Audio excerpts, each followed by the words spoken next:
Voilà, une jolie petite trousse, une trousse à poules. Allez, on continue avec Ulysse à Marseille. À mon avis, ce qui va plaire au public, c'est ta douceur, Ouais. le son de ta voix, Ouais. ta gentillesse. Arrête, je vais pleurer. Mamie Georgette, elle est super importante pour moi parce que c'est vraiment comme ma deuxième mère. Elle est adorable, enfin voilà, je l'aime trop. Ça va, je vais pas trop te manquer? Ah, un petit peu, je vais... Ah, quand même. Parce que j'ai l'impression que je te manque jamais. Je vais m'ennuyer. Ah oui, tu vas t'ennuyer. Oui. À qui tu vas raconter les potins du tennis? La Star Academy pourra pousser à son plein potentiel ma voix que j'ai peut-être pas forcément exploitée comme il fallait jusqu'à présent. Parce qu'en fait, je manque beaucoup de technique et j'ai vraiment aucun niveau de danse, à part en boîte peut-être. Mais ça se limite vraiment à ça, quoi. Moi, avant tout, mon objectif en montant sur scène, c'est de kiffer l'instant et que le public kiffe avec moi. Parce que je vis pleinement la musique.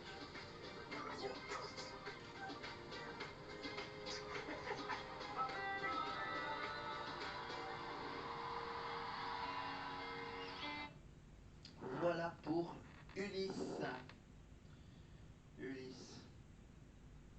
Ah, ça me rappelle un dessin animé. Ah bon, le dessin animé c'est Ulysse 31. Ulysse revient avec Nono, le petit robot ami d'Ulysse. Oh. J'arrête les dessins animés. J'ai 40 ans et je parle encore de dessins animés. Allez, on va aller vers quoi maintenant? Eh ben, on va aller du côté à Marseille.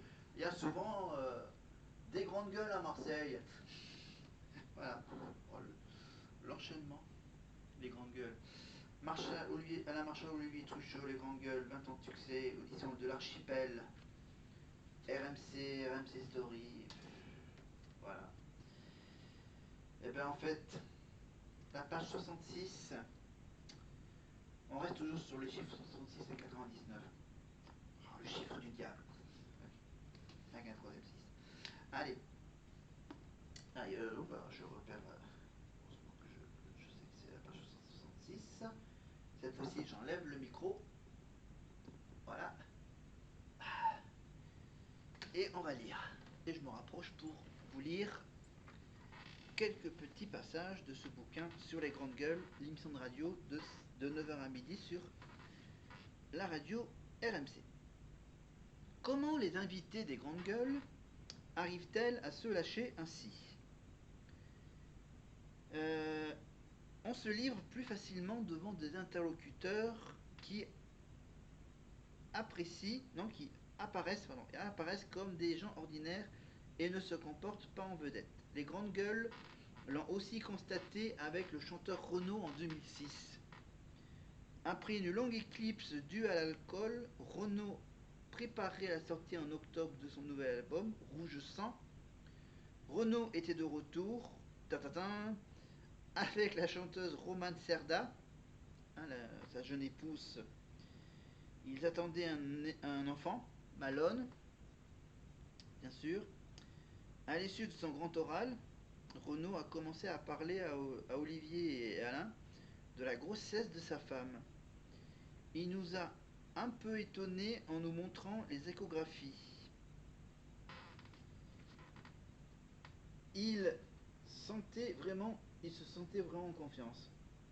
Un autre chanteur, Hugo Frey, invité à plusieurs reprises, a marqué l'émission. Installé depuis quelques années dans l'ancienne maison du sculpteur Astrid Mayol, l'interprète de Santiano, un des hymnes de la Starac, consacre désormais une partie de son temps à la sculpture, sa passion de jeunesse.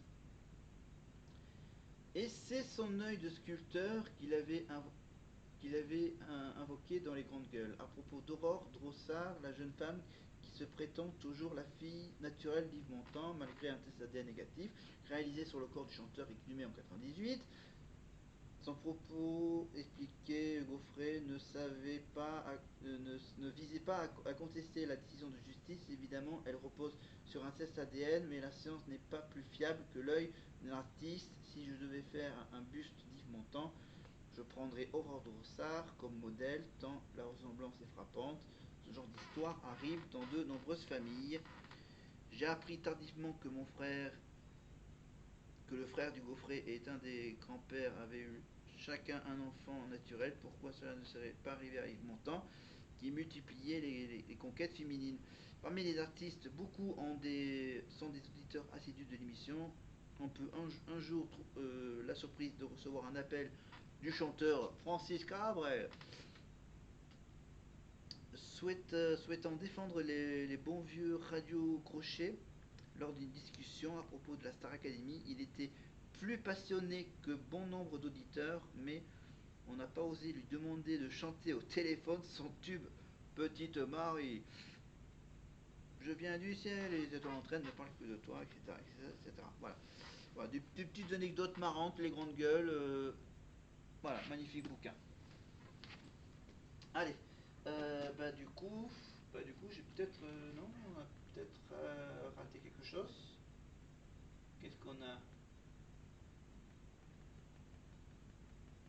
Ah, non, enfin,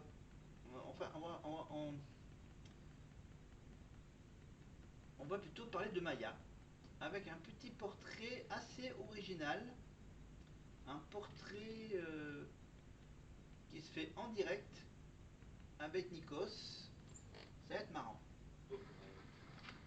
Je garde Maya avec moi.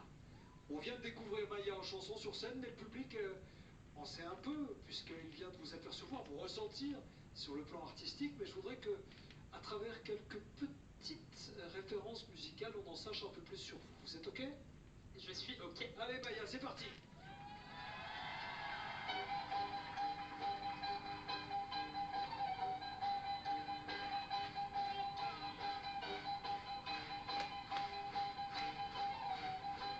Ça, c'est une petite musique grecque qu'on appelle le sirtaki. C'est pour me rendre hommage, j'imagine. Voilà, c'est juste pour vous rappeler bien sûr que Nikos est d'origine grecque, aliagas, bien sûr. Voilà, chroniqueur d'Union Libre pour représenter la Grèce. Et il est aussi journaliste à l'époque pour la chaîne de télévision grecque, la télévision publique grecque. Voilà, il a été repéré par Christine Bravo pour faire partie des chroniqueurs d'Union Libre par rapport à ses origines grecques. Et je rappelle que Nikos, c'est lui qui avait animé l'allumage de la flamme olympique pour les Jeux Olympiques qui a eu lieu en Grèce, à Athènes, et je crois qu'il était là également pour la flamme olympique qui est partie d'Athènes, donc de la Grèce, avec, avec,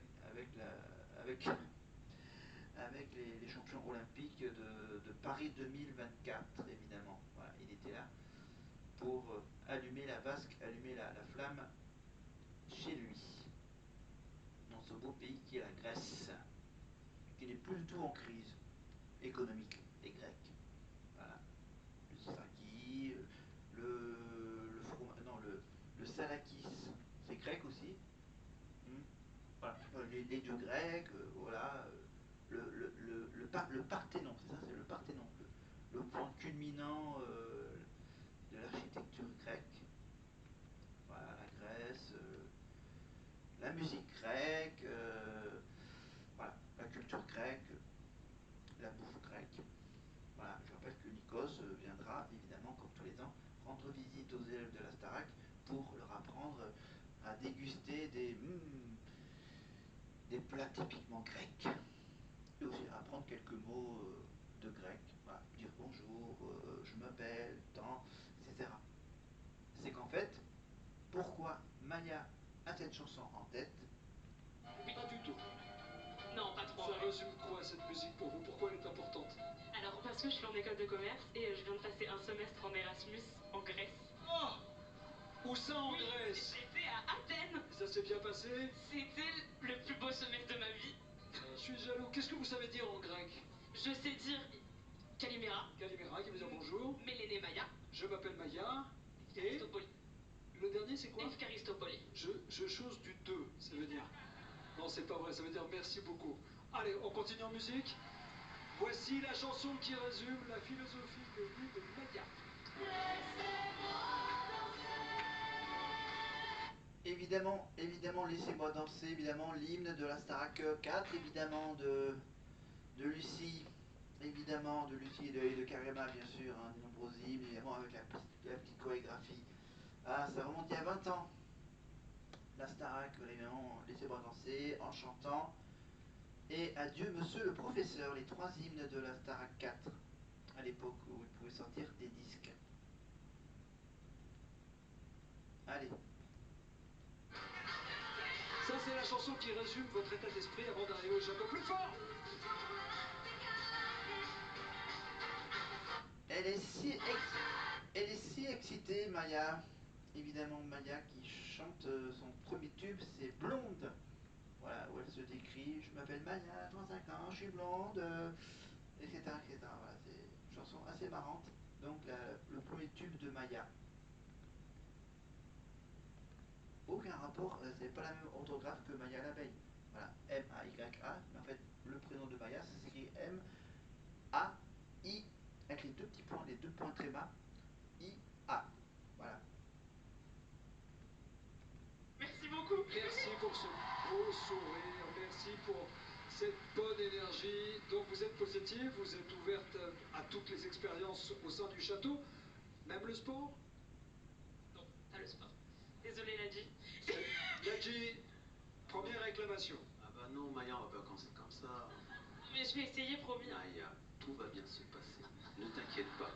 On a la chance. Nous allons sortir la sportive qui est en toi. Ah, on a la chance Nous allons d'avoir tous Nadji transpirer Doucouré. ensemble. J'ai Mais hâte de la oui, découvrir aussi. champion, multiple champion. Mental, physique, élégance, classe, athlétisme. Se découvrir, c'est se surpasser. Se surpasser, c'est se trouver. Plein de bonnes choses. Bienvenue, Maya. Merci beaucoup. Notre empreinte continue en compagnie d'une nouvelle académicienne. Elle s'appelle Maureen. Regardez.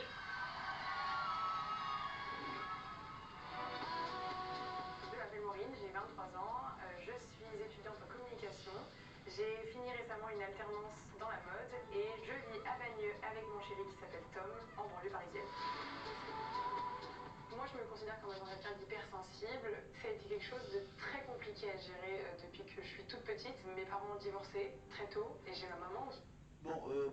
Petite histoire personnelle, ça. C'est vraiment à la mode de raconter toute leur vie, leur enfance, les petits tracas de la famille. Quand je chante, forcément les émotions elles sont décuplées parce que je vis tout à 100%. Mais l'hypersensibilité, il faut vraiment pas que ça devienne mon handicap. Tom, c'est mon petit ami, ça fait presque 2 ans qu'on est ensemble. C'est mon soutien dans la vie. Je ne sais même plus s'ils sont encore ensemble parce que du coup elle était obligée de pas être avec lui pendant toute la tournée. Syndrome de l'imposteur parce que je suis un peu en mode pourquoi moi, enfin, pourquoi pas quelqu'un d'autre. T'as un talent de fou, quoi. Enfin, franchement, quand tu chantes, moi j'ai les poils qui s'irrissent. J'ai un peu d'appréhension parce que je vais être loin de Tom, donc ça va me faire un gros choc je pense au début. Toi, tu vas te comment? Bon, ok, d'accord, elle peut toujours l'appeler, hein, 1 minute par jour et par élève. Voilà. Ça, c'est vraiment la règle d'or, hein, de la Starac. Avoir 1 minute par jour pour appeler soit ses parents, soit ses copains. Petit ami pour Maureen. Signé par lui, j'en suis très fière. Une des... Elle a eu la chance d'avoir un autographe de Grégory Le Marchal. C'est une chanson qui a beaucoup d'émotions. Je n'ai encore jamais reçu. Et elle a décidé de chanter la première chanson que Greg avait chantée à la Starac il y a 20 ans. Le fameux SOS d'un terrien en détresse, évidemment de Balavoine. Grégory Marshall, haute comme 3 pommes, 20 ans plus tard, je suis là et je vais chanter sur un plateau, enfin c'est fou. En plus, elle chante avec une petite mise en scène, avec l'image d'un phare, et que elle se trouve sur un espèce de petit bateau. Vous voyez? Mais bon, vous la connaissez tellement cette chanson, surtout la version de Grégory. Tous les cris, les SOS. Partent dans les airs, dans les désunes, dans les écumes, dans la beauté. Bon, on va pas faire le tour des musiciens, on va aller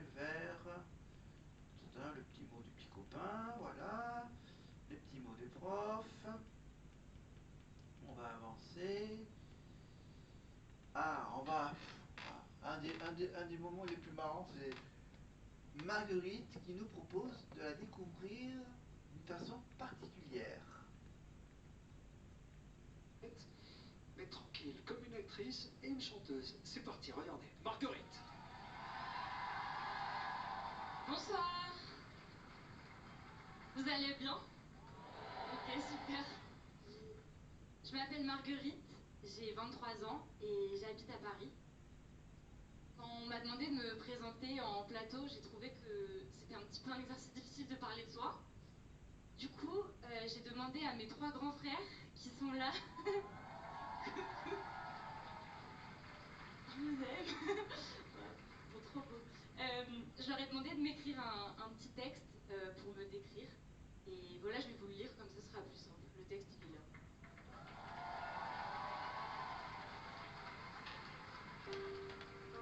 Bah, piano, carrément le... Ok. Marguerite, c'est un cadeau. C'est une fleur. C'est un soleil. Quand elle rentre dans une pièce, elle l'illumine et les gens sourient. Elle rend les gens meilleurs parce qu'elle les inspire. Elle est sensible, courageuse, intelligente et drôle, franche et juste, belle et spontanée. Ils ont mis le paquet sur les compliments. Merci. 3 frères et une petite sœur. Ça nous a fait tout drôle. En tout cas, elle nous a vite fait comprendre que c'est pas parce qu'on lui met tous... Voilà, je vous rappelle bien sûr qu'elle aime les filles, les femmes, les meufs. Ok? Ça c'est vrai. Parce qu'elle n'a pas de sœur. Elle a eu que des frères. On vous la prête le plus longtemps possible, on l'espère. Prenez soin d'elle aussi bien qu'elle prendra soin de vous. Allez Marguerite, montre-leur ce que tu sais faire.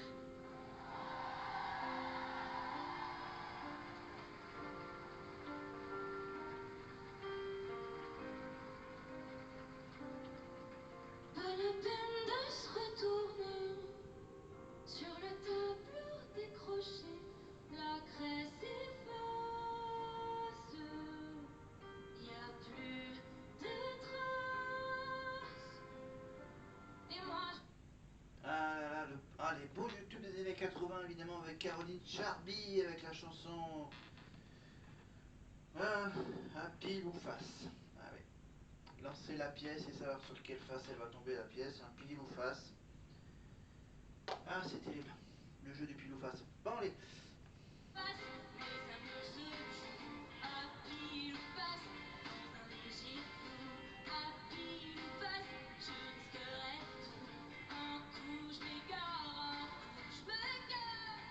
Voilà, juste pour que vous remémorez ce fameux tube des années 80, évidemment, la tournée Star 80, Star 90, évidemment.